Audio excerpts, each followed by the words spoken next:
It's the first day of a new semester. Second-year student Hashiba Junichi can't help but feel bitter about how much the school's environment has changed.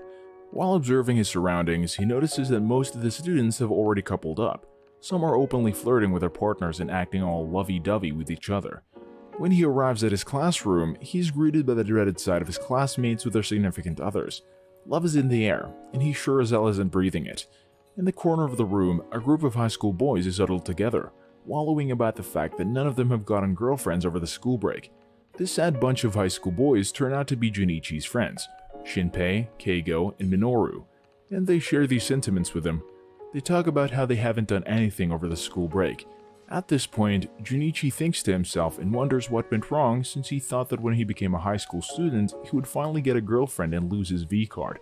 But for those keeping score at home, Junichi has a total of 0 girlfriends and 1 V card that's still perfectly intact.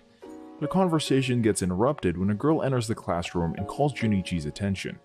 This girl turns out to be Nene, Junichi's childhood friend. She came by to bring the lunch he left at home. Their conversation takes a mighty sus turn when she asks if he doesn't like girls who look all kitty. So a flustered Junichi answers that tastes change and her childlike self doesn't pique his interests. He then makes her leave after receiving his lunch, and once the dejected girl is gone, his friends hound him. Seeing as they're getting all weird about her, Junichi says that she's just a childhood friend who he thinks of as a little sister. Besides, she looks really kitty too. Junichi's words have the opposite effect on his unfortunate friends, and they get even more riled up as they hail Nene as a lollipop with a big chest. To the gallows, boys. The conversation gets interrupted yet again when another girl approaches Junichi and starts talking to him. This time, it's their classmate Kashi Yui. She mentions that she's glad to be in the same class as Junichi again, and hopes to talk more with him this year. Junichi gets flustered after hearing this, and after their brief conversation, Junichi's buds start giving their unsolicited comments again. Shinpei starts talking about her lack of chest, making Junichi remind him that not everyone is good or bad based on their chest. The other two agree, with Keigo bringing up her pure girl demeanor, while Minoru retorts that the purer the girl seems, the pervier she is. And to this, dear ladies and gentlemen of the jury, Junichi astutely observes that this is the kind of conversation you'd see when you look up the word inexperienced in the dictionary. In chorus, they retort that Junichi would be the cover of that entry before starting a protest, and that protest comes in the form of reading a dirty magazine out in the open. Junichi's appalled by this, but the trio is unmoved, even as their other classmates are giving them dirty looks. In fact, the dastardly Shinpei is doing this on purpose to kill the mood for everyone else. They then lure him into reading one himself. Try as Junichi may to resist the temptation to read in front of others, he eventually gives in. Suddenly, one of their classmates coldly calls their attention. In his shock, he ends up tossing away the magazine, and as he tries to retrieve it, the magazine is stepped on by the classmate. She's none other than Yame Yakuna, the resident gal or gyaru. She snaps at him to read his little magazine at home before calling him disgusting and walking away. While Junichi's scrambling to apologize to her, he wallows over just how scary the gals are. And for those wondering what this gal business is, it's basically a Japanese subculture where girls emulate popular Western trends. Usually it involves bleaching their hair blonde, putting on a lot of makeup, and wearing skimpy clothes. At least that's what zenmarket.jp says. After that incident with Yukana, Junichi's friends urge him to ask her out. They're convinced that gals like to sleep around, so they all see this as Junichi's chance to finally get laid. Though he's against it at first, his hormones take the wheel and he starts fantasizing about Yukana. With his eyes on the prize, he agrees to his friend's plan. One of his friends slips a love letter in Yukana's locker, asking her to meet in a secluded area after school.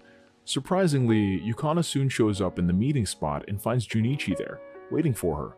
Though he was all for it at first, seeing Yukana drives Junichi's inner turmoil in full swing. He starts doubting whether he should follow his friend's plan and ask her out, but in the end, with questionable images filling his mind, he decides to go through with it. With cool determination, he thinks to himself that he'll show her what he's got, and so, Junichi gets on the ground, bowing deeply to the gal in front of him. "Will you go out with me?" he yells, his passionate cry piercing the heaven. "Gross," Yukana answers. And without missing a beat, Junichi quietly agrees that he is, indeed, gross. Only now does it dawn on him how pathetic his begging act is, knowing that once word gets around, he'll have to say goodbye to any future girlfriends and say hello forever to his V card. Despite this, Junichi absolutely refuses to stand up because he's a man of indomitable will. and because he can see her underwear from that angle. So even when Yukana tells him to get up, he firmly tells her he won't, surprising her since it's unusual to see someone on his knees be so aggressive. She then asks him why he likes her, which puts Junichi in a total slump. He soon comes up with a brilliant answer of saying that he likes her witchy side, which disappoints Yukana, but the girl is quick to guess that he just wants to get with her to get laid, throwing Junichi into the eye of a crisis. Here comes Junichi's second fear. She'll find out that he only wants her for her body. She'll tell everyone, then everyone will avoid him. Goodbye future girlfriends and hello forever V-card. Fortunately, he still has a sliver of sense creeping to him and he decides that now would be a good time to run for the hills. Unfortunately, Junichi's got a devil in his mind and that devil comes in the form of Hormone Man, who's a little too obsessed with staring at Yukana's undies. He beats the sensible part of Junichi into a pulp, forcing the boy to stay there on his knees. Alas, Yukana actually knows why he's maintaining his position there. She proceeds to crouch in front of him and teases him into looking into her skirt again, further mortifying the already humiliated boy. Yukana clearly enjoys the sight of him getting flustered and just how shameless he can be because, in his own words, he's not like any other V-boy. He's a V-boy with no confidence. This all culminates to Yukana having Junichi against the wall, and while he's face to chest with her, the girl says that she likes him, and with a smile, Yukana agrees to go out with him. The following day, Junichi tells his buddies that Yukana's probably going to ruin his high school life and spread nasty rumors about him. His friends all sympathize with him, promising that they'll always be there for him no matter what. But their tune quickly changes when they see that Yukana sent Junichi a suggestive selfie. Suddenly, unpopular Keigo, forever alone Shinpei, and Otaku Minoru are pretending that they don't know Junichi. But when the boy tries to convince them that he and Yukana haven't even kissed yet, Shinpei has a mini aneurysm, asserting that kissing is like breathing for gals. And so Shinpei unveils a natural law that he has discovered, one that's so groundbreaking he can get a Nobel Peace Prize for it, the karaoke XXX rule. He urges Junichi to take Yukana to karaoke because according to the rule, they'll pick a dirty song, sing a duet, then wham, bam, thank you ma'am. They'll end up getting in each other's pants. What a scandalous rule. After divulging this information, Shinpei has a full-on aneurysm and dies. And so the verdict, Junichi must invite Yukana to karaoke ASAP. That morning before classes start, while Yu is trying to make idle talk with a very nervous Junichi, Yukana suddenly shows up to greet him. With the girl getting all grabby with him, she casually announces that the two of them are dating. The entire class is shocked to hear this, but the novelty soon wore off. Everything goes back to normal, except for the fact that Junichi now has a girlfriend, of course. After school, Junichi's three friends still can't accept that he started dating Yukana for real, so they abandon and wish death upon him. Though he's left alone, this quickly changes as Yukana invites him to hang out with her. They pass by the school gate where Nana sees the two of them. Confused, she asks why they're holding hands, so Yukana nonchalantly answers that they're dating. This upsets Nene, and she calls Junichi, who she dubs as Oni-chan because of course she does, a dummy head before running away, crying. Yukana then takes Junichi out to karaoke, which leaves Junichi feeling pretty good about the situation. Remembering the karaoke XXX rule, he thinks something will finally happen between the two of them. He gets flustered, imagining all sorts of scenarios in his head. He eventually loosens up after Yukana chooses an anime song, and they sing it together. He gathers the courage to kiss her, but his momentum shatters when she casually mentions that his nose hair is sticking out. Their karaoke date ends with Junichi's V-card still intact, much to his dismay. However, Yukana is satisfied with everything that transpired and tells him she might go to karaoke with him again, and thus they part ways with joy in their hearts. But little do they know that Yukana's friend has been observing them from a distance. One day after school, Junichi finds a love letter in his shoe locker. Astonished, he begins to look around, carefully holding the letter and making sure no one sees him.